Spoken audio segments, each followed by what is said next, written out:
نحمدہ و نصلی علی رسولہ الکریم بسم اللہ الرحمن الرحیم۔ عزیز طلبہ السلام علیکم ورحمۃ اللہ وبرکاتہ۔ آج کی اس ویڈیو کے اندر ہم حسرت موہانی کا تعارف پڑھیں گے۔ حصہ غزل شروع کرتے ہیں آج سے ہم۔ حصہ غزل اس کی پہلی غزل ہے جس کے شاعر حسرت موہانی ہیں۔ سب سے پہلے تعارف، حسرت موہانی کا اصل نام سید فضل الحسن اور حسرت تخلص تھا۔ آپ یو پی کے قصبے موہان میں 1875 یعنی 1875 میں پیدا ہوئے۔ اسی نسبت سے موہانی کہلائے۔ ایم اے کالج علی گڑھ سے بی اے کیا۔ کچھ عرصہ ادبی رسالہ اردو معلیٰ نکالتے رہے۔ پھر ان کی باغیانہ تحریروں کی وجہ سے انگریز حکومت نے یہ رسالہ بند کر دیا۔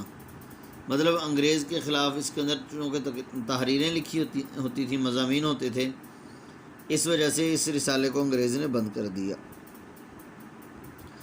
حسرت موہانی تحریک آزادی کے اہم رہنما تھے اور برطانوی سامراج کی مخالفت کی وجہ سے انہیں طویل عرصے تک قید و بند کی صعوبتیں برداشت کرنی پڑیں۔ صعوبتیں، تکلیفیں۔ اس زمانے میں قید بامشقت انتہائی سخت اور تکلیف دہ ہوتی تھی۔ روزانہ 1 من گیہوں دستی چکی پر پیسنا پڑتے تھے۔ گیہوں یعنی گندم وغیرہ۔ دستی چکی ہاتھ کی چکی یعنی ایسی چکی تھی کہ ہاتھ کے ذریعے سے چلتی تھی، اس کو گھمانا پڑتا ہے، تو اس چکی کے اوپر ان کو گندم پیسنی پڑتی تھی۔ حسرت موہانی کا یہ شعر اسی زمانے کی یادگار ہے مشق سخن جاری، چکی کی مشقت بھی ہے مشق سخن یعنی کلام کہنے کی مشق، اشعار کہنا بار بار یا اشعار کی پریکٹس کرنا، غلط ہو گیا پھر اس کو دہرانا یا نئے نئے اشعار بنانا، مطلب اپنے کلام کہنے کی پریکٹس جو ہے یہ کرتے رہتے تھے، کوئی نہ کوئی شعر اور غزل بناتے رہتے تھے۔ ہے مشق سخن جاری، چکی کی مشقت بھی، ایک طرفہ تماشا ہے حسرت کی طبیعت بھی۔ طرفہ تماشا عجیب و غریب کھیل۔ 1946 میں وہ مسلم لیگ کے ٹکٹ پر مجلس قانون ساز کے رکن منتخب ہوئے۔ قیام پاکستان کے بعد بھی وہ بھارت ہی میں مقیم رہے اور بھارتی پارلیمنٹ میں ہمیشہ کلمہ حق بلند کرتے رہے۔ حسرت موہانی بنیادی طور پر غزل کے شاعر ہیں۔ عشق و عاشقی کے جذبات ان کی غزل میں بہت نمایاں ہیں اور ان کا بنیادی عنصر تغزل ہے۔ تغزل، غزل کہنا۔ اس لیے ان کو رئیس المتغزلین کا لقب دیا گیا ہے، غزل کہنے والوں کے سردار۔ رئیس المتغزلین کا معنی ہے غزل کہنے والوں کے سردار۔ حسرت اعلیٰ پائے کے غزل گو ہونے کے ساتھ ساتھ انتقاد ادبیات میں بھی دسترس رکھتے تھے۔ انتقاد ادبیات مطلب لٹریچر کے اندر کانٹ چھانٹ کرنا اور اس کے اوپر تنقید کرنا، اس کی درستی کرنا، غلط چیزوں کو نکالنا، یہ مراد ہوگا۔ زبان و بیان کی باریکیوں سے بخوبی واقف تھے۔ انہوں نے دیوان غالب کی شرح بھی لکھی۔ شرح کا مطلب کی بک جیسے ہوتی ہے، اس کو شرح، جیسے آج کل ہر سلیبس کے اعتبار سے ہر بک کی بک مل جاتی ہے یا اس کا آئینہ وغیرہ مل جاتا ہے، اس کو شرح کہتے ہیں۔ تصانیف میں نکات سخن، انتخاب سخن، مشاہدات زنداں، کلیات حسرت موہانی اور انتخاب اردو معلیٰ شامل ہیں۔ جی اب غزل کی ابتدا کرتے ہیں۔ حسرت موہانی کی پہلی غزل ہے، اس کا پہلا شعر دیکھیں۔ مصیبت بھی راحت فضا ہو گئی ہے، تیری آرزو رہنما ہو گئی ہے۔ مصیبت بھی راحت فضا ہو گئی ہے، تیری آرزو رہنما ہو گئی ہے۔ راحت فضا آرام دینے والی، خوشی دینے والی، آرزو خواہش۔ مفہوم اس کا یہ ہے کہ حسرت موہانی اپنے محبوب کے بارے میں تذکرہ کر رہے ہیں کہ مصیبت بھی راحت فضا ہو گئی ہے، کہ تیرے راستے پر چل کر اب تو ہر مصیبت آرام دینے والی ہو گئی ہے، سکون دینے والی ہو گئی ہے، مصیبت کے اندر سکون آنے لگا ہے، اور تیرا خواہش کرنا یہ ہمارے لیے ایک رہنما کا کام دینے لگ گئی۔ عزیز طلباء، ایک بات آپ کو بتاتا چلوں کہ غزل کی یا کوئی بھی عشقیہ شعر آپ جب اس کی تشریح کرنے لگیں گے تو اس میں آپ نے کوئی غلط بات نہیں لکھنی۔ مثال کے طور پر بعض دفعہ بوائز جو ہیں یا بعض دفعہ اسٹوڈنٹ جو ہیں اس میں غلط بیانی کر دیتے ہیں، لفظ محبوبہ کا تذکرہ کر دیتے ہیں کہ شاعر اپنی محبوبہ کے بارے میں ایسے کہہ رہا ہے۔ لفظ محبوب استعمال کرنا ہے اس لیے کہ غزل دو طرح کے عشق کے اندر عشق میں بولی جا سکتی ہے، عشق حقیقی اور عشق مجازی۔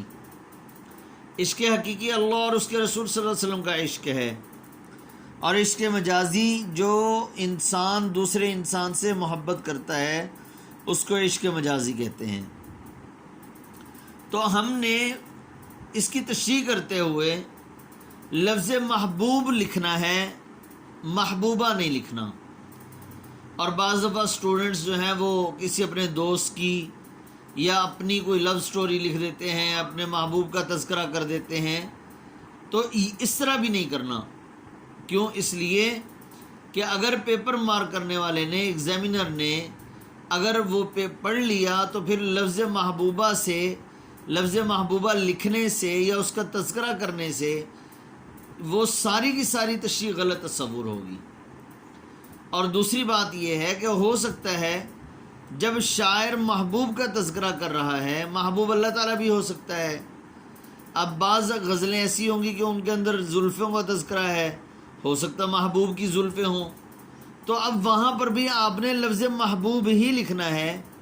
کیوں؟ اس لیے کہ اگر ہم محبوبہ لکھیں گے اور شاعر کی نسبت کریں گے تو اس صورت میں شاعر پر بہتان ہو جائے گا، جو کہ بہت بڑا گناہ ہے۔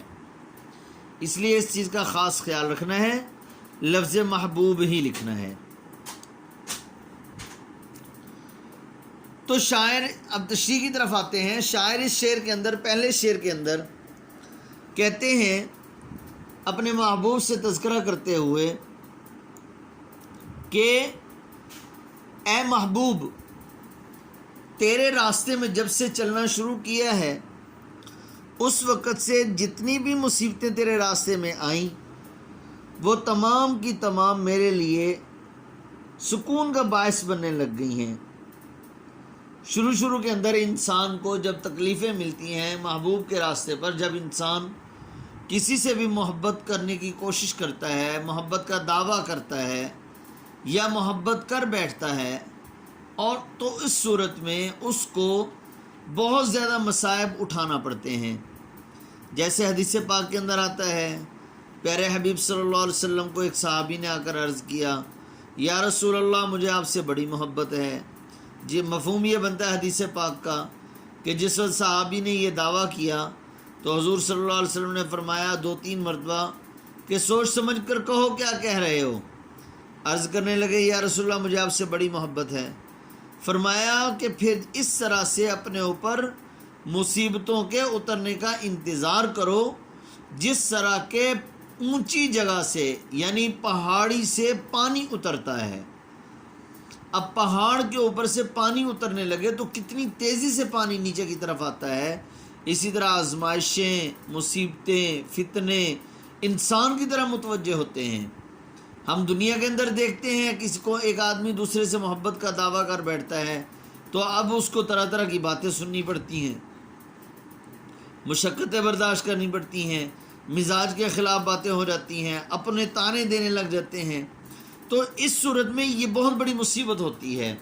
تو شاعر کہتے ہیں کہ اے محبوب، تیرے راستے پر چل کر جب سے تیرے ساتھ محبت کا دعویٰ کیا یا تیرے ساتھ محبت کرنے لگا ہوں، اس وقت سے تیرے راستے میں جتنی بھی مصیبتیں آئیں، جتنی بھی رکاوٹیں آئیں، وہ تمام کی تمام اب میرے لیے راحت کا سامان بننے لگ گئیں، آرام و سکون آنے لگا ہے، اس لیے کہ تیرے راستے میں چل کر مصیبتیں برداشت کرنے کی ایک عادت سی ہو گئی ہے۔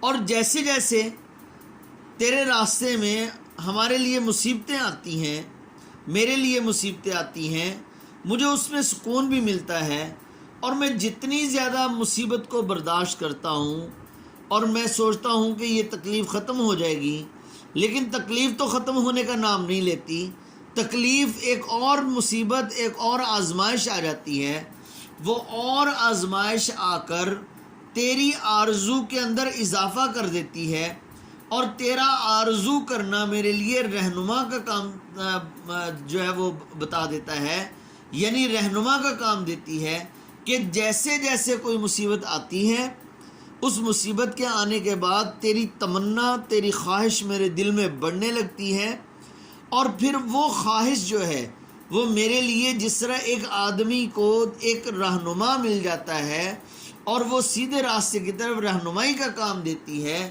تو اسی طرح تیری آرزو کرنا، تیرے بارے میں سوچ بچار کرنا، تیری خواہش کرنا، تجھ سے ملنے کی خواہش کرنا میرے لیے ایک آرزو یعنی رہنما کا کام دینے لگ گئی۔ مجھے یوں لگنے لگتا ہے، محسوس ہونے لگتا ہے جیسا کہ میرے لیے بہت بڑا کوئی رہنما آ گیا ہے۔ جیسا کہ شاعر کہتے ہیں، طبیعت ہی درد آشنا ہو گئی، دوا کا نہ کرنا دوا ہو گیا۔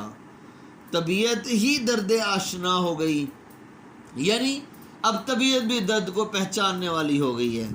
دوا کا نہ کرنا دوا ہو گیا، میں دوا نہیں کرتا تھا، اس کا علاج نہیں کرتا تھا، وہ علاج نہ کرنا، طبیعت خود بخود ٹھیک ہو گئی، اب میں نے اپنی بیماری کی دوائی جو ہے وہ خود ہی تلاش کر لی ہے۔ اور ایک اور موقع پر شاعر کہتے ہیں، سارے عشاق کے لیے انجم، انجم شاعر کا تخلص ہے، سارے عشاق کے لیے انجم، رہبر و رہنما تیری خواہش، کہ تیری خواہش کرنا، تیرے بارے میں سوچ بچار کرنا، یہ میرے لیے رہبر و رہنما کا کام دینے لگی ہے۔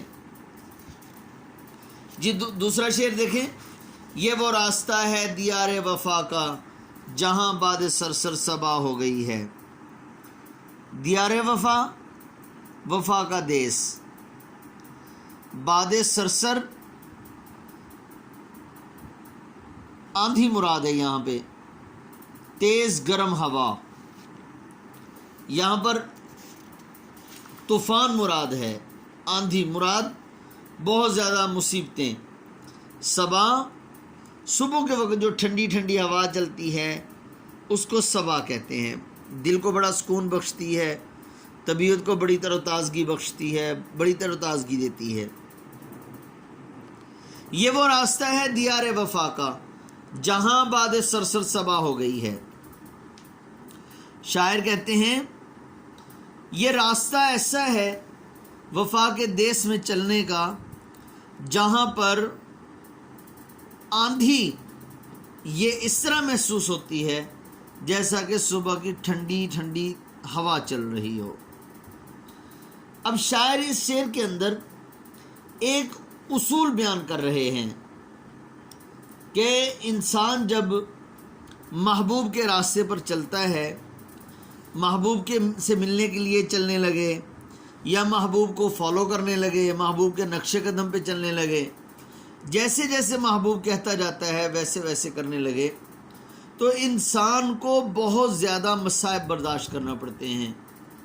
جیسے صحابہ اکرام کو حضور صلی اللہ علیہ وسلم سے محبت تھی، اللہ جل شانہ سے محبت تھی، تو انسان جو ہے اب صحابہ اکرام کو جب محبت ہونے لگی، ایمان لانے لگے لوگ، پیارے حبیب صلی اللہ علیہ وسلم کی محبت دل کے اندر بسنے لگی، تو لوگوں کو کفار بہت زیادہ، صحابہ اکرام کو کفار بہت زیادہ تکالیف دیا کرتے تھے، اور یہ دستور ہے یہ زمانے کا یا دنیا والوں کا کہ جب بھی انسان محبت کرنے لگتا ہے وہ اللہ سے محبت کرے، اللہ کے رسول سے محبت کرے، کسی اللہ والے سے محبت کرے، یا دنیاوی طور پر یعنی عشق مجازی کرنے لگے تو اس کو تکلیفیں بہت زیادہ اٹھانی پڑتی ہیں۔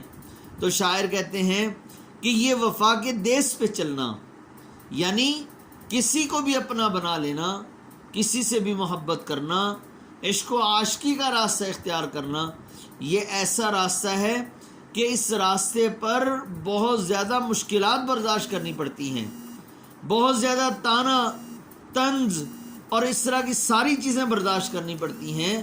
لیکن شاعر کہتے ہیں کہ یہ تمام کی تمام چیزیں جب انسان محبت کے راستے پر چل پڑتا ہے تو یہ تمام کی تمام چیزیں اس کے لیے صبا کا کام دیتی ہیں۔ تو شاعر کو بھی یہی محسوس ہو رہا ہے جب وہ محبت کرنے لگا۔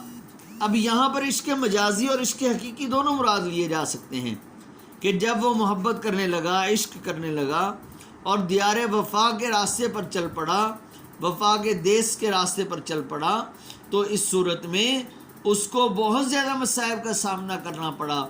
لیکن شاعر کہتا ہے وہ سب کی سب یوں محسوس ہونے لگا جیسا کہ میرے سینے کو، میرے جسم کو ٹھنڈی ٹھنڈی صبح کی ہوا محسوس ہو رہی ہے، لگ رہی ہے، اور وہ دل کے اندر، جسم کے اندر اور زیادہ سکون اور تر و تازگی بخشتی ہے۔ جیسے شاعر نے ایک موقع پر کہا، جب عشق سکھاتا ہے آداب خود آگاہی، کھلتے ہیں غلاموں پر اسرار شہنشاہی۔ جب عشق سکھاتا ہے آداب خود آگاہی، یعنی عشق جو ہے وہ خود آگاہی حاصل کرنے کے، اس کے بارے میں، محبوب کے سے ملنے کے راستے کے بارے میں وہ خود یہ تمام کے تمام اصول سکھا دیتا ہے۔ کھلتے ہیں غلاموں پر اسرار شہنشاہی، اللہ جل شانہ یا بادشاہ کے جو ہیں غلاموں کے اوپر اسرار، چھپی چھپی باتیں جو ہیں وہ تمام کی تمام نمودار اور ظاہر ہونے لگتی ہیں۔ باقی انشاءاللہ اگلی ویڈیو کے اندر